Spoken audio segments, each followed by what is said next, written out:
Do you identify more as an author or as a book coach? That's such an unfair question. Does a mother have to choose among her children? Yes, sort of in this case. Yeah, but I love doing both because I can look at text from a writer's perspective, what they're wrestling with, but then I also could put my coaching hat on. So I like having both filters, I guess.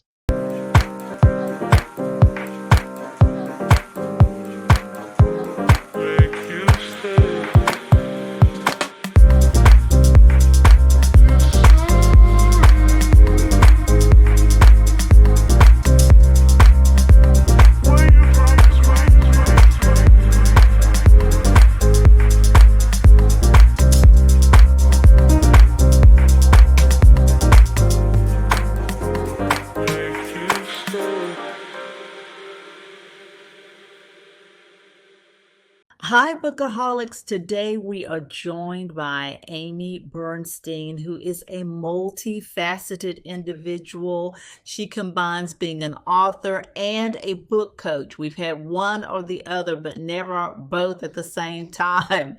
So today we're going to see what makes this chick tick with her writing and her book coaching. Welcome, Amy Bernstein. Thank you, Deirdre. I'm really glad to be here. Yes, glad to have you here. And we're going to dive right in because you are multifaceted and we have a lot of ground to cover. We're going to first start with, your authorship. Do you identify more as an author or as a book coach? That's such an unfair question. Does a mother have to choose among her children? Yes, sort of in this case. In all seriousness, many fantastic book coaches are not published authors because the skill set is a bit different. But I loved doing both because I can look at text from a writer's perspective, what they're wrestling with. But then I also could put my coaching hat on and really help them cut through the thicket of structure and plot and organization and what's this really about. So I like having both filters, I guess. Yes, yes. Well, would you give one more of a percentage than another? Or is it 60-40, 50-50, 70-30? That's changing by the month and by the year. I've been building my book coaching practice and it's taking up considerable amount of my time. But if you'd asked me a year ago, I would have been deep into a novel and not doing so much coaching. So I'm trying to find the right balance. That's fair enough. That's fair enough that it could change from month to month, even day to day or year to year. So yeah, definitely I can see how that could happen, especially if you were in the midst of writing a novel at the time. Now, you do come from a natural space because you were a journalist, you've worked in communication, so you come from a natural space to become a writer and even a book coach. Why did you take the leap to go into writing novels and being a book coach? Great questions. For many decades, I made my living as a writer on the nonfiction side of things, as you know, as a journalist, executive speech writer, doing a lot of government and nonprofit communications. I always, my whole life, had a yearning to test myself in fiction. And I stepped into playwriting first and then moved into novels, and I've never looked back. Wow, wow. That's very inspirational for a lot of people who are afraid to leave corporate America. Let's just give one example, and to something a little bit more, kind of iffy. Will my writing sustain me? So, what other factors gave you the confidence to make that leap? I worked full time for several years while I was working on my creative sides, and I really mainly did that on weekends at the dining room table. Okay. It took me several years to go from full-time traditional work to part-time, negotiating with my husband to keep us economically supported while I stepped into this other realm where you don't just start making money as a writer off the bat, actually. Mm. And say how I am doing it. Right, right. But we all have to eat. Yes. And I always note that I am fortunate to be in a privileged enough position to have a supportive husband who keeps the roof over our heads and has given me the time and space to step into this. And we joke about, when I become a best-selling novelist, I'll support him. Right? Yes, exactly. Joke. Oh no. Oh no. Well, you never know. You could be the next Colleen Hoover. Yes, So I'm sure her husband is very grateful right. and very thankful. Well, once you took up your path of writing, your writing is defined as an intersection of politics and culture. Why did you want to go down this avenue? I've always been a very politically aware, politically informed person. I worked in the federal government for 12 years in Washington, D.C., which is ground zero for political life.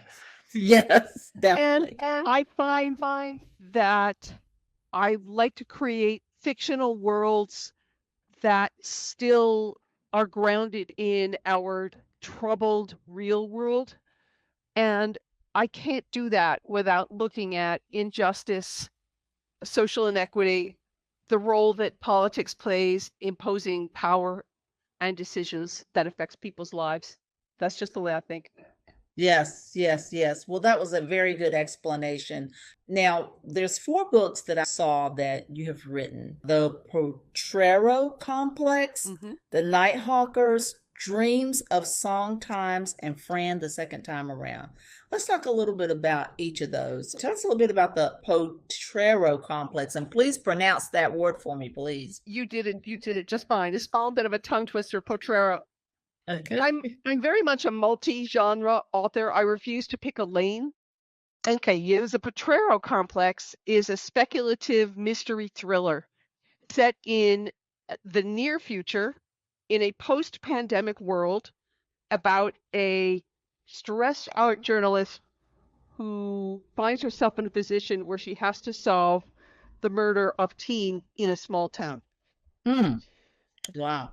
And it brings in a lot of ideas about how society is affected and recovers from to death-related illness, a pandemic, a virus, worse than the one we lived in real life.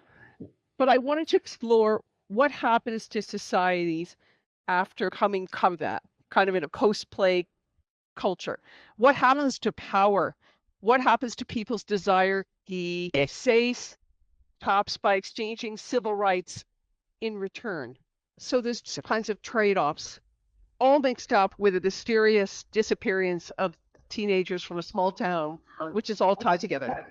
Wow. Okay. And like the pandemic that you refer to in your book, it sounds like it's much more devastating than the one we went through. More like the movies Max Beyond Thunderdome, that type of thing. More like that. Okay. All right. And But it's after all that. It's not a horror movie about watching, infected zombies or something. This is how people think afterwards. right. And that's what I was thinking. If that was more traumatic than the one we sustained. And therefore, the thinking is a whole lot different. Not that saying that we didn't change it some after our pandemic, but I just thought the bigger pandemic would bring about more of what you're speaking of in your book. And you say the disappearance of the teens are all tied in with the. Yes, it is funny. I don't want to give away what and how, but let's just say that economics and power of shift in devastating ways after an event like this. Mm-hmm. And people are affected in ways they could never have anticipated. Wow. Okay, that sounds very mysterious and very like I would like to read that. Was that the latest book that you wrote? I know you're in the midst of writing another one, which we'll discuss in a little bit. Yes, I do have a new one coming out that I'd love to talk about. Yes. But yes, that was the latest.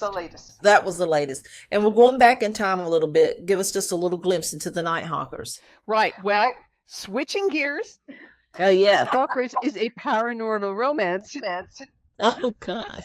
And so I call it a really soulful romance because it's about the mystery of ancient artifacts and a protagonist who is able to find these amazing ancient artifacts anywhere in the world from any time period to see them, to hold them.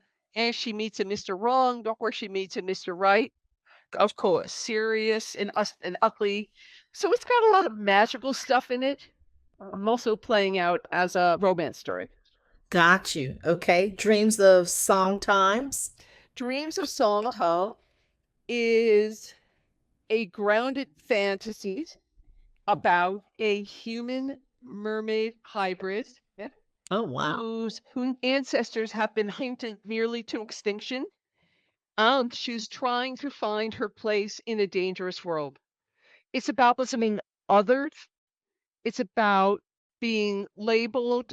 It's about trying to be your authentic self and yet being afraid to show that. So there's a lot of stuff in there. There's also about environmental devastation and species depletion because it turns out, is the last of her kind. So when I say grounded fantasy, it's very much grounded in the real world. Right. She's mermaid, so.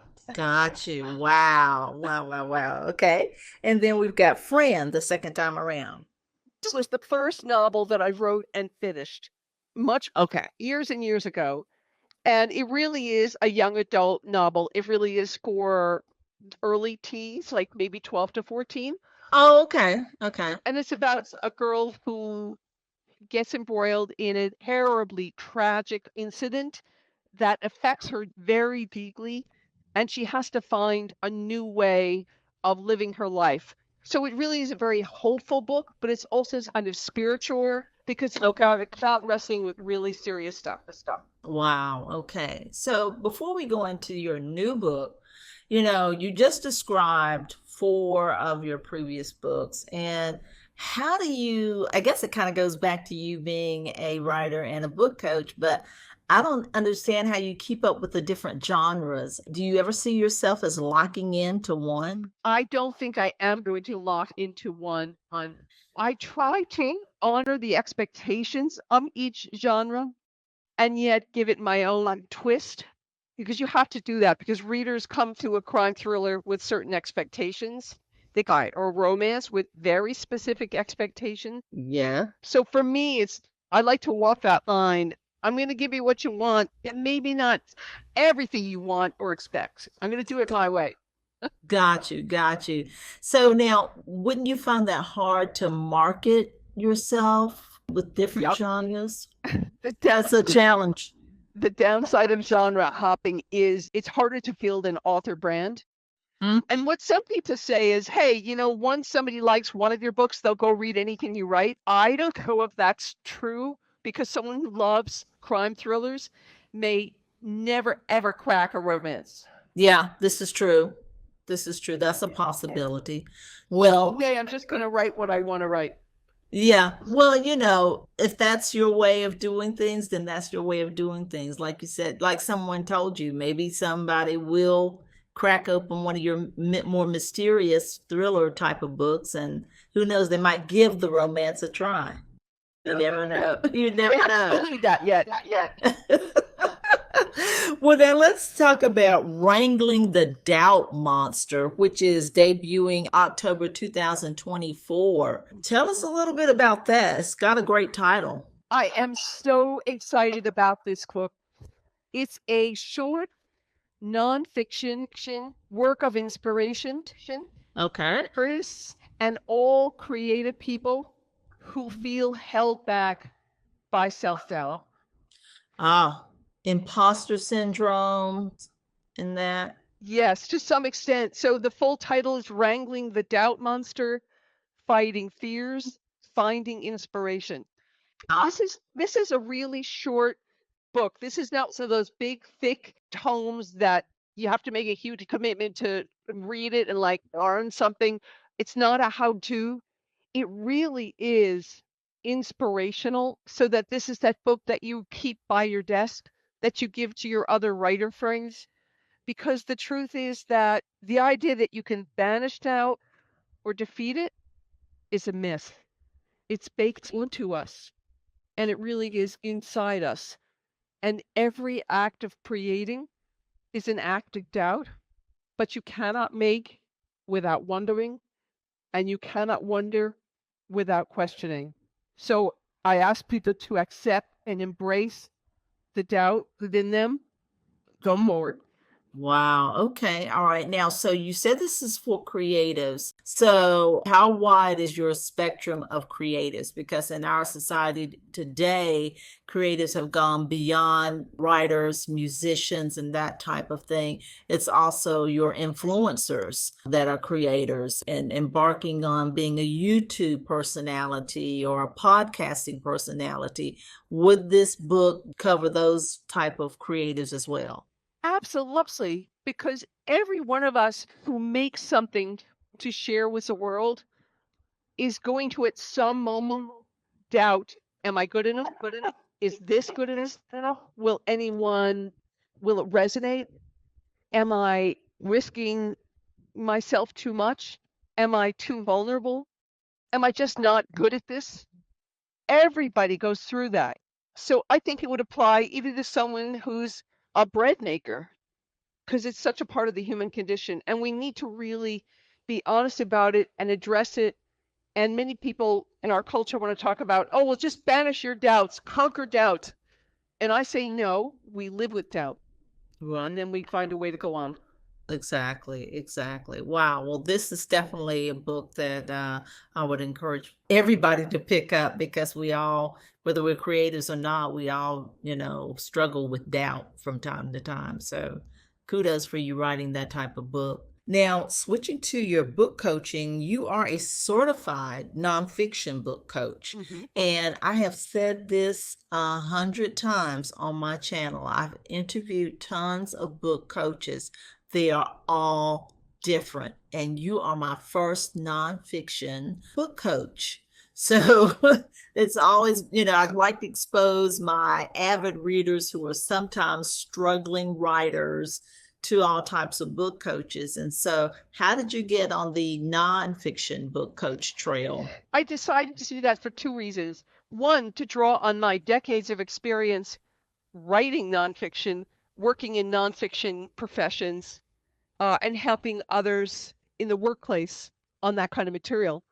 Right. Also because as a fiction writer, I didn't want other fiction writers in my head. And I love dealing with real material for facts, with helping an author shape a point of view and information and make it really interesting and compelling for readership.